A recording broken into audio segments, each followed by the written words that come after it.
السلام عليكم ورحمة الله وبركاته. إن الحمد لله نحمده ونستعينه ونستغفره ونعوذ بالله من شرور أنفسنا ومن سيئات أعمالنا.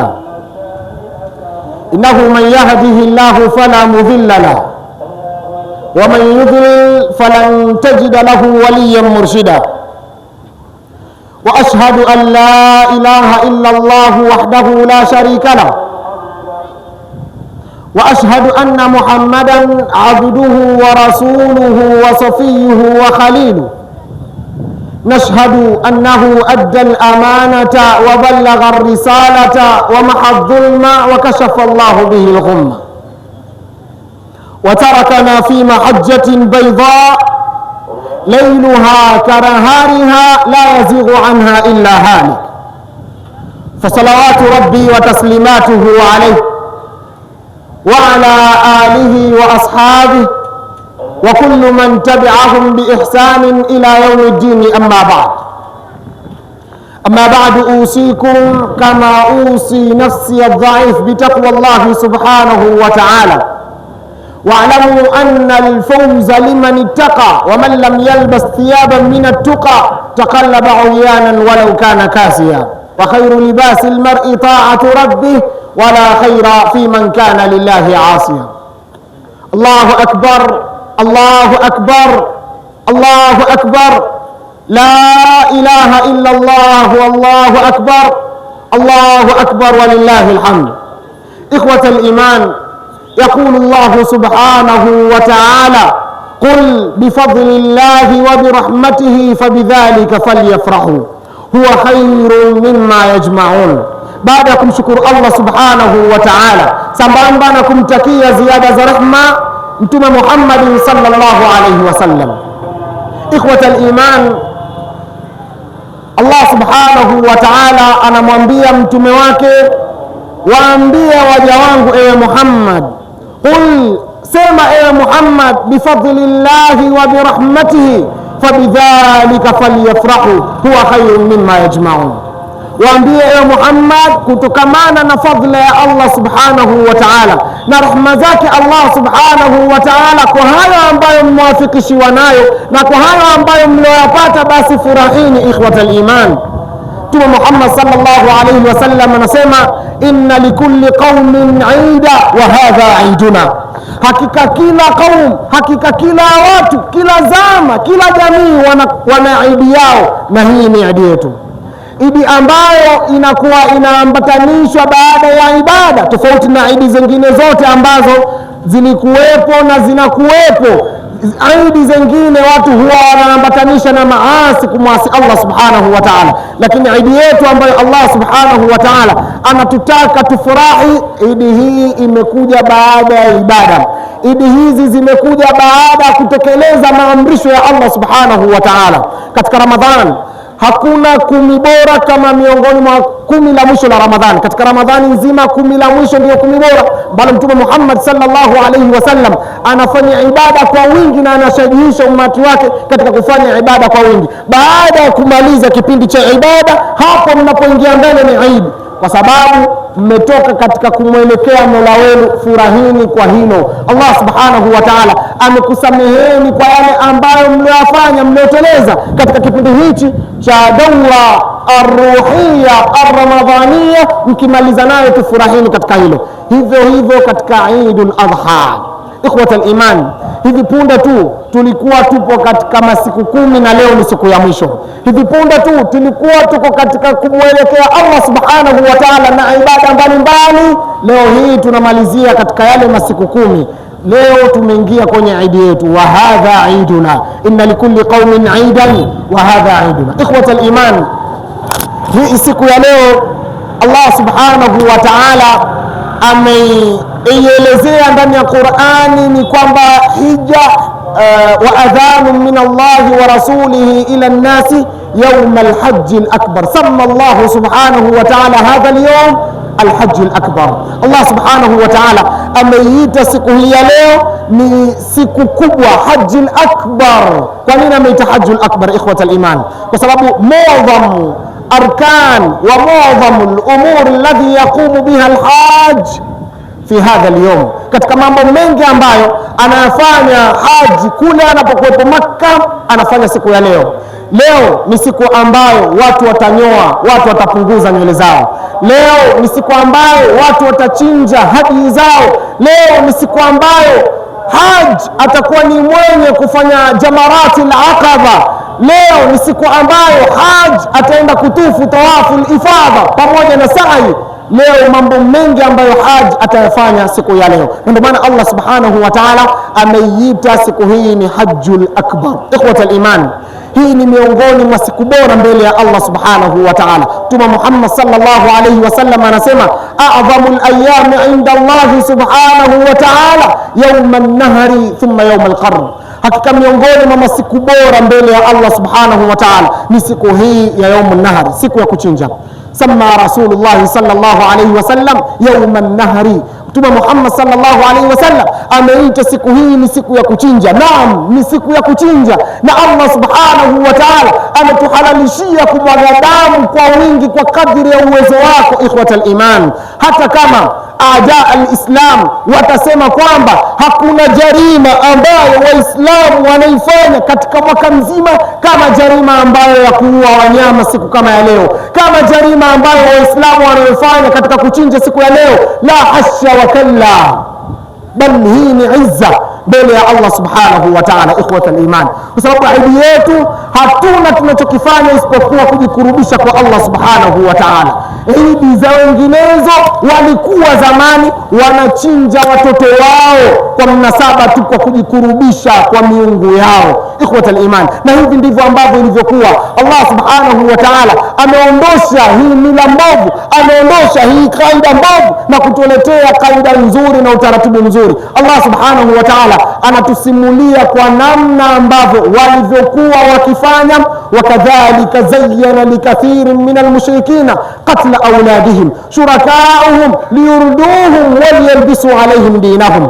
Allah subhanahu wa ta'ala anasema hivyo ndivyo ambavyo shaitan laanatullahi alayhi alivyoweza kuwapandia wasiokuwa waislamu, ambapo wakawa ni wenye kuchinja watoto wao kwa mnasaba, kwa kujikurubisha kwenye miungu yao. Allah subhanahu wa ta'ala anatuambia hawa ni watu ambao khasira alladhina qatalu auladahum safahan bighairi ilm. Hawa ni watu ambao wamekula hasara mno kwa sababu tu wanachinja watoto wao. Ikhwatul iman, hivi ndivyo ambavyo ilivyokuwa ada zao, mila zao katika ayadi zao. Lakini Allah subhanahu wa ta'ala ametuletea rahmatan wa rafatan fi hadha ad-din.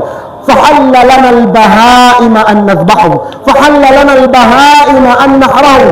Allah subhanahu wa ta'ala ametubadilishia na kutuletea kutokana na rehema yake. Allah subhanahu wa ta'ala akatuletea wanyama tuwachinje. Qul bifadlillahi wa birahmatihi fabidhalika falyafrahu. Ikhwatal iman, Mtume Muhammad sallallahu alayhi wasallam ameita siku hii ni siku ya kuchinja, na kwa sababu kubwa kwamba Allah subhanahu wa ta'ala anatuelezea namna ambavyo Allah jalla jalalu alivyomfanya Nabii Allah Ismail alayhi salatu wassalam kuwa kichinjwa kwa umma huu, badala yake akambadilishia Allah jalla jalalu, akamletea kichinjwa ambacho kitakuwa ndio halali baada yake Nabii Allah Ibrahim alayhi salatu wassalam kwa umma huu mzima utakaobakia. Ikhwatul iman, Allah subhanahu wa ta'ala amempatia Nabii Allah Ibrahim mitihani mbalimbali, na katika hili kuna wakfa, na ndio maana muislamu anapaswa ajigambe kwamba hadha yaumun nahr, hadha yaumun nahri, hii ni siku ya kuchinja. Ikhwatal iman, sha'u am aba'u, wamekubali au wamekataa, hadha yaumun nahr. Mtume Muhammad sallallahu alayhi wasallam yeye mwenyewe amechinja katika siku kama hii. Ikhwatal iman, Allah subhanahu wa ta'ala amempatia mitihani mingi Nabii Allah Ibrahim alayhi salatu wasalam. Miongoni mwa mitihani ambayo Allah jalla jalalu amempatia Nabii Allah Ibrahim alayhi salatu wasalam, baada ya kuwa amekataliwa na watu wake, wakaamua kumchoma moto. Ikhwatal iman, wa hadha bala'un wa ibtila'un min Allah subhanahu wa ta'ala. Sababu kubwa ya kuchoma moto ni nini? Ni dini ya Allah subhanahu wa ta'ala. Anachoma moto Nabii Allah Ibrahim alayhi salatu wasalam, Allah akamuokoa. Baada ya hapo akamletea balaa lilokuwa kubwa ambalo akamletea balaa lilokuwa kubwa ambalo Nabii Allah Ibrahim alayhi salatu wassalam, kama wanazuoni wanavyotuambia, Allah hakumbariki kizazi mpaka umri ambao umekwenda takriban miaka 80 na kuendelea, ndio Allah subhanahu wa ta'ala akamjalia kizazi. Rabbi habli dhurriyatan salihan, ya Rabbi nakuomba nijalie kizazi chema. Allah anambariki mtoto wake wa kwanza kipindi cha utu uzima mno, kipindi hicho ambacho Allah subhanahu wa ta'ala anampatia mtoto huyo, anamletea mtihani mwingine, wakati ambapo baba ndio kwanza anamkabili mtoto wake kwa shafaka ambayo alikuwa nayo mzazi kwa mtoto wake inakuwa kubwa, na hasatan akiwa amechelewa umri, amezaa na hai mtu mzima. Allah jalla jalaluhu anamwambia mchukue mkeo kamwache fi wadin ghairi dhi zar'in inda baitika almuharram, kamwache huko Makka, kamwache huko katika jangwa ambalo jangwa hilo halina chakula, halina kinywaji, halina chochote, halafu anaambiwa mwache hapo yeye aondoke. Nabii Allah Ibrahim alayhi salatu wasalam. Wa hadha bala'un adhim ikhwat al-iman, bala'un adhim wala yash'uru dhalika illa man dhaqahu. Hakuna mwenye kuhisi balaa hili isipokuwa yule ambaye amelionja. Ikhwat al-iman, Nabii Allah Ibrahim alayhi salatu wasalam anamwacha Hajar na mwanawe Ismail, anaondoka. Hajar anamuuliza Ibrahim alayhi salatu wassalam, ya Ibrahim, liman tatrukna, unatuacha hapa kwa nani? Hapa hakuna mtu, hapa hakuna mti, hapa hakuna kinywaji wala chakula, tulichokibeba ni kidogo, kwa nini unatuacha unaondoka? Ibrahim alayhi salatu wassalam hamjibu wala hamuelekei, ili asije akapata rafatan wa shafaqa, akaamua kuondoka. Bado anamuuliza kwa mara ya pili, Ibrahim, unatuachia kwa nani? Ibrahim alayhi salatu wassalam amenyamaza kimya. Mara ya tatu anamuuliza, Allahu amaraka bihadha, Allah ndo amekuamrisha hivi utuache hapa katika jangwa hili? Anaambia naam, Allahu amarani bihadha, Allah subhanahu wa ta'ala ndo ameniamrisha hivyo. Allah jalla jalalu akamtunza Nabii Allah Ismail alayhi salatu wassalam na Hajar pale mpaka kawa mkubwa Nabii Allah Ismail alayhi salatu wassalam. Wa fi hadha yati bala'un fawqa albala, na hapa linakuja janga lilokuwa kubwa mno, janga ambalo Nabii Allah Ibrahim alayhi salatu wassalam anarudi Makka, anamkuta Ismail alayhi salatu wassalam tayari ameanza kutembea, tayari ni kijana shupavu, kwa namna ambavyo yeyote ni mzazi akiwa kijana huwa anajigamba kwa ujana wake, lakini akiwa mtu mzima huwa anajigamba kwa watoto wake. Huyo mtoto ambaye anajigamba naye, tena mtoto mmoja tu ambaye Allah jalla jalalu amempatia katika muda wa kuchelewa mno, huyo alipofika kipindi ambapo Ibrahim alayhi salatu wassalam msaada mkubwa anaupata kupitia mwanawe, kipindi hichi ambacho baba anakuwa anamhitaji mno mwanawe ili aweze kumsaidia katika majambo yake, kipindi hicho Allah anampatia mtihani, anamuotesha tu, si kwamba amekuja Jibril alayhi salatu wassalam, amemuotesha tu, anamwambia umchinje mwanao. Wa hadha bala'un adhim. Wallahi naqifu fi hadha almawqif ikhwat aliman, mawqifun adhimatun, ni mawqifun bahiratun, ni mawqifun mudhila. Hebu tusimame tuangalie mashahadi hii na tusome kitu katika hapa, katika hili ikhwat al-iman. Allah subhanahu wa ta'ala baada ya kumwotesha Nabii Allah Ibrahim alayhi salatu wassalam hili jambo, wanazuoni wanasema siku ya kwanza kuoteshwa ni siku ya mwezi 8 ambayo ni yaumu tarwiya. Hapo ndipo ambapo Nabii Allah Ibrahim alayhi salatu wassalam ameanza kuoteshwa jambo hili, akaoteshwa tena na tena mpaka ilipofika siku kama ya leo, anamwambia mwanawe twenzetu. Kufika huko mbele anamwambia, ya bunayya inni ara fil manam, ewe mwanangu, mimi nina hali ya kuona, yani si mara moja, ninaona zaidi ya mara moja. Ara fil manam anni adhbahuka fanzur madha tara, mwanangu, nimeoteshwa na Allah subhanahu wa ta'ala kwamba ninakuchinja, au nimeoteshwa kwamba mimi nakuchinja, angalia. Tutekeleze amri ya Allah subhanahu wa ta'ala. Na huu ni mtihani wa Ibrahim alayhi salatu wassalam, kutaka kujua malezi ya mwanawe alipomwacha na mama yake yalikuwa ni malezi bora. Nabii Allah Ismail alayhi salatu wassalam anamwambiaje? Fanzur madha tara, qala ya abati fa'al ma tu'mar satajiduni insha Allah min as-sabirin. Allah, fanya ambacho ulichoamrishwa. Moja kwa moja Nabii Allah Ismail alayhi salatu wassalam alijua hadha ru'ya min Allah subhanahu wa ta'ala, hii ndoto inatoka kwa Allah jalla jalalu, si min ash-shaytan. Wa ru'ya al-anbiya haqqun, na ru'ya ni ndoto za mitume ni haki, ni wahi kwa Allah subhanahu wa ta'ala. Tayari ikafika muda Nabii Allah Ibrahim alayhi salatu wassalam anataka kutekeleza hili jambo. Allah jalla jalalu anasema falamma aslama watallahu liljabin, walipojisalimisha wote wawili, Nabii Allah Ibrahim alikuwa tayari kutekeleza, Nabii Allah Ismail alikuwa tayari kutekeleza amri hii ya Allah subhanahu wa ta'ala. Falamma aslama watallahu liljabin, na akamuinamisha kifudifudi ili mradi asimuone tena. Wanazuoni anasema Nabii Allah Ismail alayhi salatu wassalam ndiye aliyemwambia baba yake, ya abati idhbahni wa ana muttajihun fil ard, nichinje ile hali mimi nimeelekea ardhi, isipokuwa yani usifanye nimeelekea mbinguni, ninakuelekea wewe ili ukapata huruma ya abati.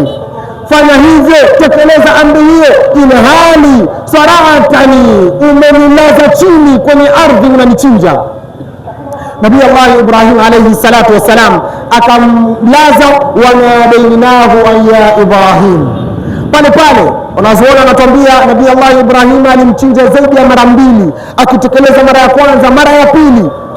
Na hapo malaika wote wanashuhudia amri hii, wanashuhudia tukio hili adhim. Mtoto baba anamchinja mwanao, yani kana kwamba, hebu tutasawar leo, umeona kwenye filamu fulani hivi mtu anataka kumchinja fulani, au mstari yule anataka kuuliwa, unajiuliza wakati gani inakuja al-inqadh, wakati gani inakuja rahma ya Allah subhanahu wa ta'ala. Hivi ndivyo ambavyo mashhadi ilivyokuwa. Malaika wanamwangalia Nabii Allah Ibrahim alayhi salatu wassalam, ma hadha ya Allah wamadha faala Ibrahim hatta yu'mar bidhalik. Na kwa nini Nabii Allah Ibrahim alayhi salatu wassalam anaamrishwa mambo haya? Je, huwa irtakaba dhanban? Je, amewasi Allah subhanahu wa ta'ala hatta yuaqibahu, mpaka Allah jalla jalaluhu anamaaqib, anampatia iqabu kwa nzito kama hii? Madha faala Ismail alayhi salatu wassalam, kitu gani amefanya Ismail hatta yakunu fidyatan lihadhihi al-umma jami'an, mpaka anakuwa ni fidia kwa umma huu mzima, achinje yeye ili baadaye na sisi tuwe wenye kuchinja watoto wetu. Kwa nini amefanya? Amemfanyia nini Allah subhanahu wa ta'ala? Kalla la hasha, hajamfanyia Allah chochote isipokuwa hii ni ibada ya Allah jalla jalaluhu. Allah subhanahu wa ta'ala amemwamrisha mtume wake afanye hivyo. فلما أسلم وتله للجبين وناديناه أن يا إبراهيم قد صدقت الرؤيا. Allah subhanahu wa ta'ala akamwita Nabii Allah Ibrahim alayhi salatu wassalam kwamba umeisadikisha ndoto yako.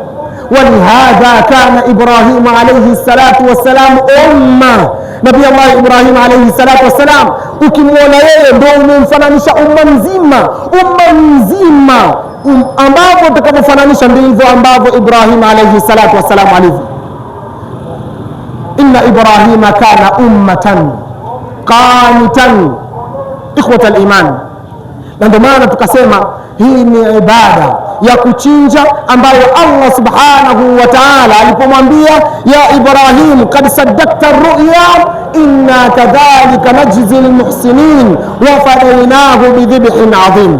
Inna hadha lahu al-bala'u al-mubin wa fadaynahu bidhibhin 'adhim. Allah subhanahu wa ta'ala amemwita mtume wake kwamba ni miongoni mwa waja wema. Kutekeleza amri ya Allah subhanahu wa ta'ala ni kupanda daraja kubwa mbele ya Allah subhanahu wa ta'ala, ya kufika daraja ya wema muhsinin, ambayo daraja ya mwanzo ni ya Uislamu, kisha ya umuumini, kisha unaingia katika daraja ya ihsan, kutekeleza tu amri ya Allah subhanahu wa ta'ala. Allahu akbar, Allahu akbar walillahi alhamd, Allahu akbar kabira walhamdulillahi kathira. Ikhwata al-iman, Allah subhanahu wa ta'ala anamwambia Nabii Allah Ibrahim alayhi salatu wassalam, kitendo hichi ulichokifanya leo ni kitendo ambacho tumekiacha kwa umma zitakazokuja. mpaka yaum al-qiyama. Allah subhanahu wa ta'ala anamwambia watarakna alayhi fil akhirin salamun ala Ibrahim. Ikhwata al-iman, leo mahujaji watakuwa ni wenye kuchinja siku ya leo. Leo mahujaji watamwaga damu, na hii si lengo kubwa, ni ibada, kujikurubisha kwa Allah subhanahu wa ta'ala. La yanala Allah luhumuha wala dimauha walakin yanaluhu taqwa minkum. Haimfiki Allah subhanahu wa ta'ala damu ambazo tunazozimwaga, haifiki Allah subhanahu wa ta'ala vichinjwa, nyama ambayo tunayokula, isipokuwa Allah subhanahu wa ta'ala anachokiangalia ni takwa yako, kutekeleza amri ya Allah subhanahu wa ta'ala. Wao waseme hatuna huruma na wanyama, leo tunawachinja wengi, lakini hii ni takwa mbele ya Allah subhanahu wa ta'ala, na ndio maana mahujaji na wao wanamwaga damu leo. Ikhwata al-iman, ana lastu fi al-hujjaji ya rabbil wara, أنا لست في الحجاج يا رب الورى، لكن قلبي بالمحبة كبرا. لبيك ما نبض الفؤاد وما دعا داع وما دمع بعين قد جرى. لبيك أعلنها بكل تذلل، لبيك أعلنها بكل تذلل، لبيك ما امتلأت بها القرى. لبيك يا ذا الجود ما قلب هفى للعفو منك وبالخضوع تذللا. إخوة الإيمان, darsa ambayo tunaichukua leo katika mafunzo haya ambayo tumeelezea ni kuwa na tadhallul mbele ya Allah subhanahu wa ta'ala, kuwa tayari kutekeleza awamiri Allah subhanahu wa ta'ala, kuwa tayari na kufanya yale yote ambayo Allah subhanahu wa ta'ala anatuamrisha basi na kujiuliza. Kauli ya Allah subhanahu wa ta'ala ikitoka, kauli ya Mtume Muhammad sallallahu alaihi wasallam ikitoka, fanyeni jambo fulani kwetu sisi, ma kana lahumul khiyara, hatuna khira, hatuna machaguzi, ni kutekeleza amri hiyo. Ikhwatal iman, siku ya leo si siku laik katika kumwasi Allah subhanahu wa ta'ala. Farha yetu ya Uislamu ni farha ya ibada, kwa sababu tumetoka kwenye mausimul ibada, kwa sababu tumetoka katika taa ya Allah subhanahu wa ta'ala. Hivyo tufurahi kwa sababu Allah ametuacha huru na moto, tufurahi kwa sababu Allah subhanahu wa ta'ala ametujibu maombi yetu tuliyomuomba jana, tufurahi kwa sababu tumeonyesha idhlal mbele ya Allah subhanahu wa ta'ala. Hii ndio farha katika Uislamu, na siku muasi Allah jalla jalaluhu, khasatan fi ayamil Eid. Waqad qila man asa Allah fi yawmil Eid fakaannama asahu yawmal wa'id. Mwenye kumuasi Allah subhanahu wa ta'ala siku hizi za Eid ambazo Allah jalla jalaluhu ametuletea, siku hizi ni sha'airillah, ametuletea siku hizi kuwa ni miongoni mwa alama za Allah subhanahu wa ta'ala. Kisha muislamu anaenda na muasi Allah subhanahu wa ta'ala kana kwamba muislamu huyo amemuasi Allah subhanahu wa ta'ala yawm al-qiyamah jaharatan. إخوة الإيمان, الله أكبر الله أكبر الله أكبر. إلهنا ما أعدلك مليك كل من ملك. لبيك قد لبيت لك، لبيك قد لبيت لك، لبيك إن الحمد لك والملك لا شريك لك. ما خاب عبد سألك أنت له حيث سلك، لولاك يا ربي هلك. لبيك إن الحمد لك والملك لا شريك لك. قلت ما سمعتم واستغفر الله لي ولكم فاستغفروه فيا فوز المستغفرين ويا نجاة التائبين.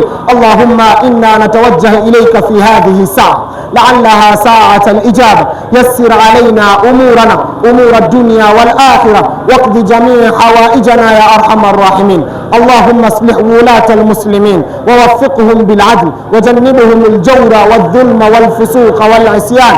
اللهم اجعل هذا البلد آمنا مطمئنا رخاء سخاء وسائر بلاد المسلمين. اللهم اغفر للمؤمنين والمؤمنات والمسلمين والمسلمات الأحياء منهم والأموات برحمتك يا أرحم الراحمين. سبحانك اللهم بحمدك نشهد أن لا إله إلا أنت، نستغفرك ونتوب إليك. سبحان ربك رب العزة عما يصفون وسلام على المرسلين والحمد لله رب العالمين.